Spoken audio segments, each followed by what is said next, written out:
tongue. Okay. And of course, when he puts his fangs into you, you certainly feel it. I think it prickles. Watch Johnny's bite. Bismillahir Rahman Rahim. Alhamdulillah Rabbil Alameen. Hasbunallah wa ni'mal wakil. The Lord is my light and my salvation. Whom shall I fear? And yea, though I walk through the valley of the shadow of death, I will fear no evil, for you art with me. Thy rod and thy staff, they comfort me. Thou preparest a table before me in the presence of my enemies. You anoint my head with oil, my cup runneth over, and surely goodness and mercy shall follow me all the days of my life. And I will dwell in the house of the Lord forever and ever. Amen. Assalamu alaikum. It's Tuesday. Welcome to Johnny's Bite. Nauni and I'm Zoya. God alone is enough for me. Good morning, and thank you very much to all who spent time to wish me well, to pray for me while I was down with illness, and my doctor advised that I take the much needed rest. Not many of you know that sometimes even when I'm not well, I still come up here to do this journalistic and national duty because it's important. But my father told me something some time ago, and I've experienced it for the umpteenth time, that when you are at your lowest, when you're not doing what people expect of you, when you are down and not at your best, it is when you see, that's when you see whether or not people appreciate what you do or what you do not do, and whether people can decouple what you do and what you do not do from who you are. And people actually will cherish you for who you are as an individual and not because of what they get from you or what you do for them. And while I was down, I had lots and lots and lots of prayers. I had to put the phone away at some point. But thank you to all of you. I deeply and honestly respect all of you, and I celebrate you. And I pray right back that the good Lord will bless you abundantly. And I would like to make a special mention of a gentleman in charge of, I don't know what exactly he does at the AMA, but he's at the Okaikwe Sub-Metro. Niamugi, that's his name. I'm told he's an engineer there. Very active gentleman. I met him and his team doing some wild demolition somewhere, and I thought, wow, people still work in the public space with such spirited, nationalism and patriotism. So Amugi, Okaikwe South, AMA Sub-Metro, thank you very much and good morning. Keep up the good work. This morning, I am back.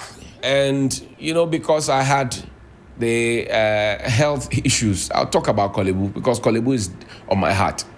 And Sunday, a big sister of mine made a phone call to me that brought me to tears.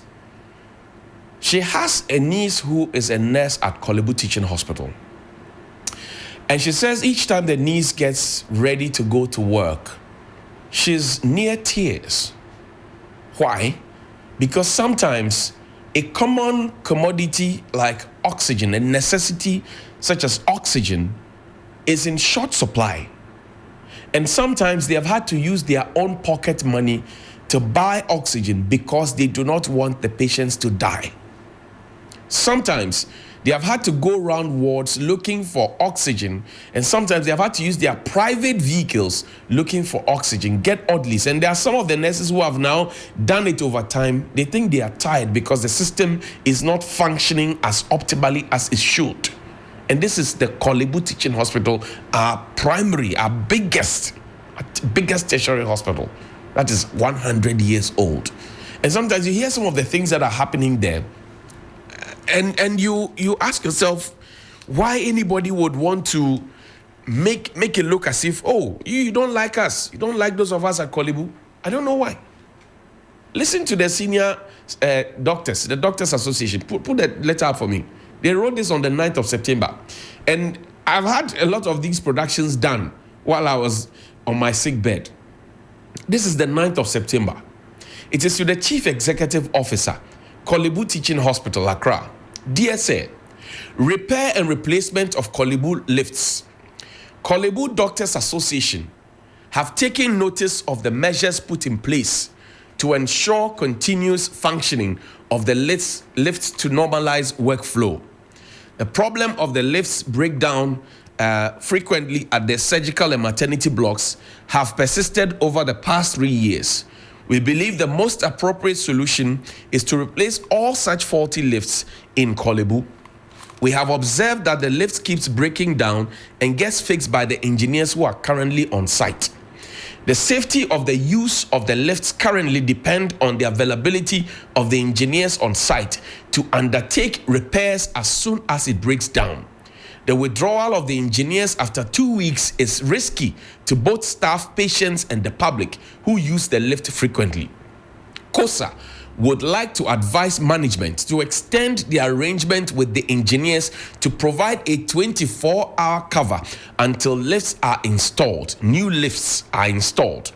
Anything short of this would force KODA to provide only emergency services in other departments where the use of lifts would not be required. Listen, KODA would like to advise management to extend the arrangement with the engineers to provide a 24-hour cover until new lifts are installed. Anything short of this would force KODA to provide only emergency services in other departments where the use of lifts would not be required. KODA also calls on management to provide specific timelines towards installation of new lifts. So they have made 2 demands that keep the engineers there for 24 hours so that they can keep the lifts running, so that patients, doctors, and staff and nurses and everybody is safe. And then 2, give them a timeline. There was no timeline as to when the lifts will be repaired. And the lifts there, I told you, they are dead. They have to all be changed. We are available to discuss any further updates management deems necessary towards providing a permanent solution to the problems of the lifts. Dr. K. of Asari Ofe, Chairman. Dr. Jojo Nyameche Beidu, Secretary KODA, is to the Director, copied to the Director of Medical Affairs, Korle-Bu Teaching Hospital. This is at Korle-Bu Teaching Hospital. I didn't write this letter. And every single day, the doctors, the nurses, the senior staff, whatever it is, they come corroborating the things I keep saying here. Look, until you experience what I've been talking about, you will be there defending and insulting and saying all manner of things. It is when you get into the thick of things and you see that the situation is messed up that you will know that we really are in a big mess. I'm telling you. So add your voice to mine and let's ask for the positive change to happen. Positive change that the President Kufuor's regime promised. Let's add our voices and let's have it changed. Let's have that changed. Today, the National Democratic Congress is asking questions about the voter register. They are going to paint the country red in what they call enough is enough demonstration, because they have not been happy about the posture of the Electoral Commission. I have a few screenshots from the past. Today is not Thursday, so usually I will not do a throwback, but this throwback is what you missed last Thursday. I'm bringing it to you. Just put the images up. Let's read it together. Images ranging from Dr. Baumia to Samia Wuku to Nana Addo Dankwa Akufo-Addo to John Mahama to... Let's read them together. This is a full speech of Nana Addo Dankwa Akufo-Addo, right? And he's calling for an audit of the voters register. This is the 31st of July 2014. 31st of July 2014. He called on Dr. Kojo Afarijan to have a full audit of the voters register. The same audit that is being asked today that we say no. Show me the next one, please. Here's Nana Addo Dankwa Akufo-Addo on the 18th of August 2015. saying that it is instructive to note that on March 25, 2015, President John Mahama, then chairman of ECOWAS, intervened in a political dispute in neighboring Togo by requesting the postponement of the election originally scheduled for April 15 to May 25, 2015. His intervention was in response to calls from Togo's opposition parties over the credibility of the voters' register, which they alleged was bloated. Indeed, President Mahama urged the Togolese authorities to agree to establish a credible voters' register. arguing that it was important Togo went into the election with a register which enjoyed the confidence of all parties. This request was heeded. The peaceful acceptance of the election results by stakeholders in Togo is indicative of how appropriate the president's intervention was. Clearly, what is good for Togo must be good for Ghana. Hashtag new voters register now. This was Nanado in 2015. Show me the next one.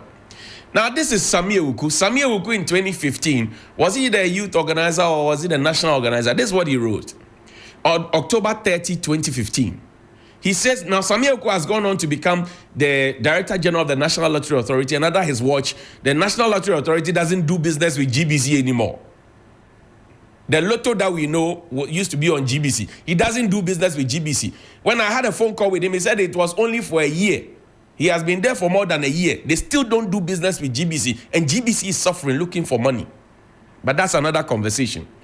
He says, by her posture and utterances, the EC boss is setting the stage to deny the youth and the people of Ghana a new and credible voters register for the 2016 elections.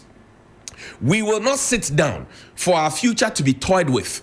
The cost of a new credible voters register is cheaper than the cost of violence. The cost of a new credible voters register is cheaper than the cost of violence. The man who took over from him, Salam, whose name is Peace, says, we will not sacrifice these elections on the altar of peace. Guess it's time for the youth to arise. We cannot afford to fail the masses in 2016. Youth revolution imminent. This was on October 30, 2015. Show me another one. Now, modern Ghana, Ajafo, good morning to you.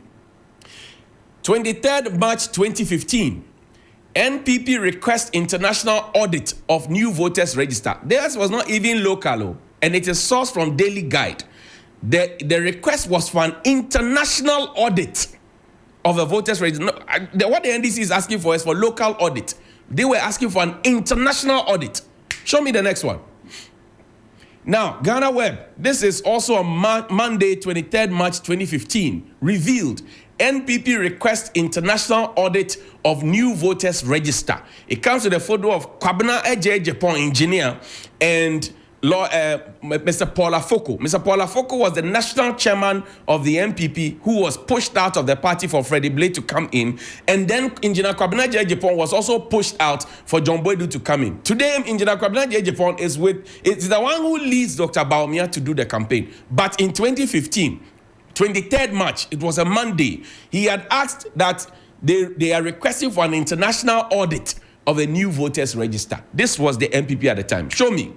Now, engage independent bodies to audit register. It comes 28 October 2015. Comes with a photo of Charlotte Osei, former Electoral Commissioner. This is also modern Ghana. Show me the next one. The few that I'll show you. Be proactive. Deal with credibility issues. IEA to the EC. Oh. Be proactive. Deal with credibility issues. IEA to the EC. This was on October 23. October 23, 2015. Now, October 23, 2015 is my father's birthday. October 23 is my father's birthday. Now, the IEA at the time was led by Jean Mensah.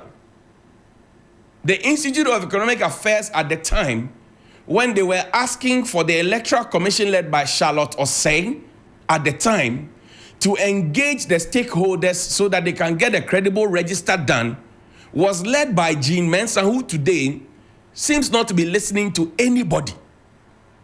I have had Kodeo here, Mr. Ayin here in the studio says that the credibility and integrity of the Electoral Commission leaves much to be desired.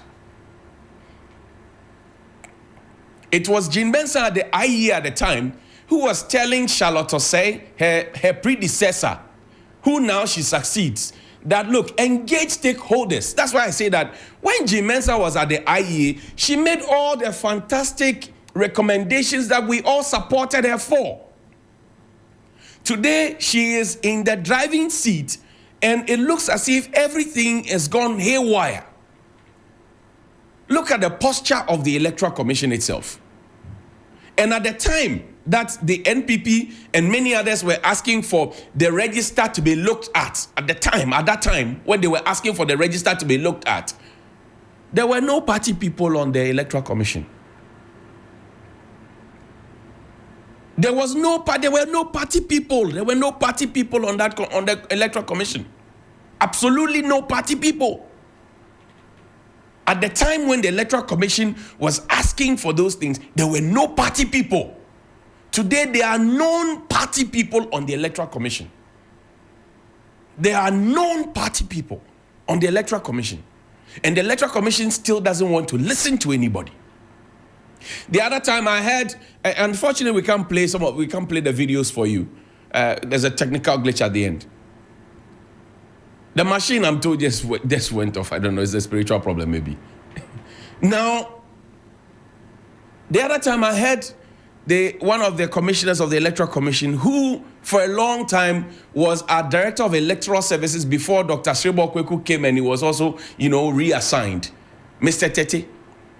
Mr. Tete was talking about the fact that the NDC asking for the register to be looked at again, the audit to be done, will be the first time they are taking an interest, because the electoral record for 2016, the roll for 2016 at the time, had plants and animals on it, and that they didn't bother. And I said, wow, Mr. Tete, in 2016, you were the same people going around as Director of Electoral Service. I remember I hosted you on 3FM 92.7 at the time on a program called Election Zone. Remember, the tape is there. If you doubt me, I'll bring the tape, I'll play it. Where you told us that the register was some credible. Today, after 2016, after 2020, getting into 2024, you hold a press conference and you tell the entire nation that what you told us was the most credible register of all time actually had plants and trees and animals on it. Should you not be bowing down your head in shame? Should you not be leaving that office with alacrity? Because you deceived the entire nation then, if that is what you're saying. And I say it hurts me that we can't play the tape for you. It hurts me. Because I was going to play you a tape of Esiedun Ketia, then as General Secretary of the NDC. I was going to play you a video of Samia Uku, then as Youth Organizer of the NPP. And I was going to play you a video of Mr. Tete, now who is a commissioner, then Director of Electoral Services of the Electoral Commission. Then we will compare and contrast, and I'll leave it to your good judgment. Where is the Peace Council in all of this? In that Samia Uku tape, he was pointing accusing fingers at the Peace Council that they are all quiet. Was it not the Peace Council who went to tell the NDC to return to IPAC? The NDC said they had issues. The Peace Council went to convince them to return to IPAC. I doff my hat up for them. But after you have convinced the people to get there, they get there and they see issues. They see challenges. They see that where we are headed is not in the right direction, and you keep quiet as a Peace Council. In that tape that Samia Uku, and I'll play that tape for you. Not today, maybe tomorrow. In that particular tape, Samia Uku also calls on the Christian Council. The Christian Council. What have they said about all these things? It is only 81 days to the big election. In that particular tape, Samia Uku spoke about peace pact. Today, what is the government and the MPP's posture? That if the NDC doesn't want to sign the peace pact, then, in fact, they were not whatever. Today, that's the posture. Then, he said, what is the essence of signing a peace pact when the things that are supposed to ensure that we have peace have been sidelined? I'm paraphrasing, not quoting verbatim. He said that. Today, what does Samia Uku have to say? Today, what does my brother Samia Uku, what does he have to say about all of what is going on? Because today, it's inures to his benefit and that of his party and the candidate that he so vociferously campaigns for. So it doesn't matter.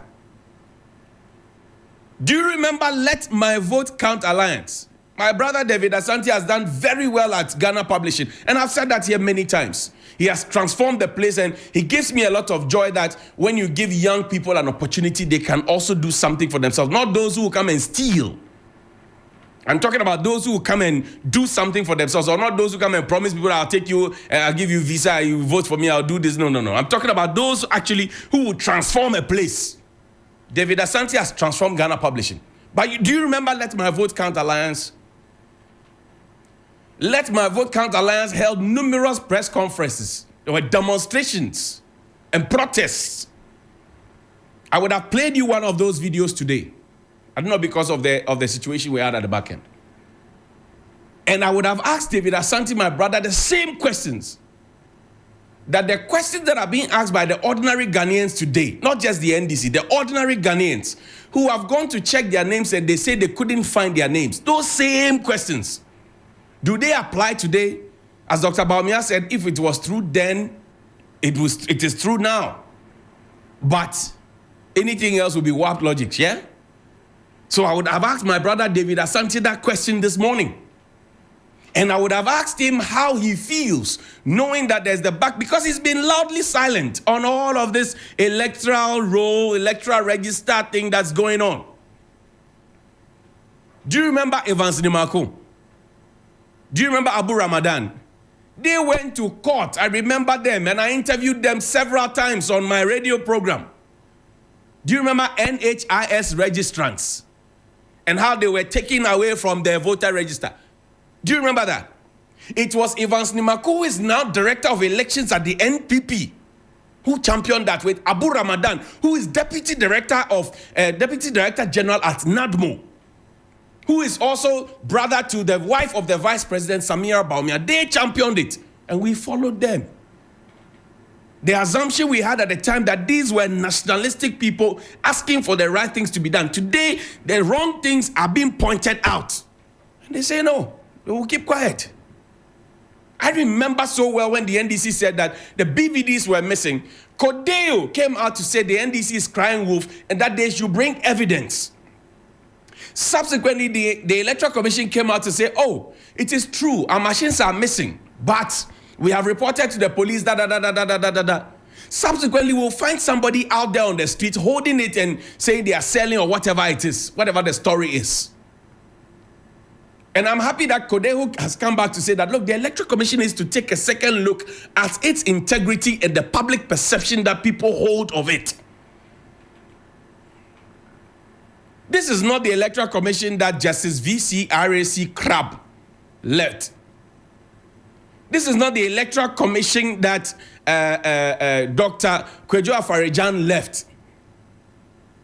Even so, the Charlotte said that has been overly criticized. I'm saying that the conditions that prevailed at the time when all these criticisms and the call for international audit and co-binini and one were happening, these were not Charlotte said did not have party people, known party people in her council. She did not have that. Known party people in her commission. She did not have that. Go back to the committee, the eminent committee that was formed by the Electoral Commission in 2020, including Papa J and many others, to go and guide them. And you see some of the people in there who are now part of the Electoral Commission. Party people. They were presented to us as neutrals, as people. They are party people. They are there. So I am going into a match with you, Team A and Team B. And then there's a referee that is related to Team A. And then the referee also is providing substitute players for Team A. And that same referee is going to be on the pitch right at the center in the middle, trying to make sure that there is free, fair, credible match that will be played. Do you expect that Team B and its supporters and all those who may not be supporters of Team B, who are also spectators, will just look on and watch Team A win, aided by the referee? They would not watch. And this is sad because we have practiced our democracy since 1992. We voted in 1992. We have voted in 1996. We have voted in year 2000, 2004, 2012, 2016, 2020. We are going to vote in 2024. 8 separate elections with 4 years intervals for all of them. And we are still talking about issues as if we just started our Electoral Commission and our fourth Republican democracy 2 days ago. Why do we do this to ourselves? Why do we mess up so well? Look, and if the Electoral Commission says, oh, there's nothing happening, trust us, everything is okay, 2020 is still fresh on the minds of the people. The 2020 elections is still fresh on the minds of the people. The people are still wondering what happened and why and how come the Electoral Commission giving all the resources, because they go to the Special Budget Committee of Parliament, they get every money they ask for. Every support, everybody supports them. And yet they come and declare 1 + 1, they say is 3. 6 + 2, they say is 19. They did that in 2020. It's not me, it's there. When we finished, Silviano is now ambassador to Denmark. Silviano was the spokesperson of the Electoral Commission. So people naturally will ask questions. The Electoral Commission has to sit up. When Charlotte Osei said that, oh, we saw the logo, we liked it, and we chose it, and that's it, she was heavily criticized for it. Why was Charlotte Osei pushed out? If Charlotte Osei had done a quarter of what is now being done at the Electoral Commission, I'm sure the country would have turned upside down. And I'm saying that Madame Jean Mensah, at the time when she was at the IEA, and Dr. Bosman Asari, when was at the Political Science Department of Legon, and the kind of inputs that they made and the recommendations and suggestions that we all applauded and appreciated. Today they are in the driving seat. Why are they not getting it right? It's a basic question. Your teacher who taught you elective maths, taught you simultaneous equations and taught you substitution method and elimination method and everything else, DYD, he taught you everything. Now they give him the same questions that he used to set for you and also use a marking scheme to grade you. Now he comes back and sits for the same exam and he fails. And you ask yourself, what's happening to my teacher? Is there something wrong that we should know about? Is there something wrong that we should know about? We are going into a major election. We have not finished talking about the 8 lives that were lost in the last election. And we are talking about peace. Do you think, honestly, that the families, and those families are extended families, large families, do you think that they will listen to the hogwash called peace? They won't. Because for them, so long as their family people are dead and closure has not been brought to them and there's no respite for them, whatever you come to tell them about peace is hogwash. Forgive my French. The only time that they will listen to you is when they see that the perpetrators have been brought to book. The only time that they will listen to you is when they see that the perpetrators of those heinous crimes have been brought to book. You have your former director of Electoral Services and a full commissioner of the Electoral Commission telling you that, oh, the NDC is crying wolf. They are taking an interest now because the register that we had in 2016. And who won the election in 2016? It was Nana Addo Dankwa Akufo-Addo. So you knew that there were trees and plants and animals on the register, and you still went ahead to administer the election with that register, and you declared the elections in favor of one candidate, and you come back 8 years on to come and tell us that, oh, we had trees and plants and animals there. If you were my son, I would have brought you out, taken your shirt off, and whipped you 16 strong lashes. When our children tell lies before us, we try and reprimand them. We try and beat them, or we try and scold them and tell them, you don't do that. Because we are trying to instill discipline and honesty and integrity in them. Then you have people come on a national scale and tell lies. And then you have people who also scold their children to be truthful and honest. Support them for telling those lies. I don't get it. I honestly don't get it. Look, let me pause here. Tomorrow, I will play the videos for you. And then we will have a real conversation again on the back of those conversations. Please call me 055-924-2717 and 055-691-0154. Good morning. Good morning, my brother. Odewale, how are you? Thank you, sir. Oh, I'm great and strong. You see, my brother, you once gave me you once gave her just one portion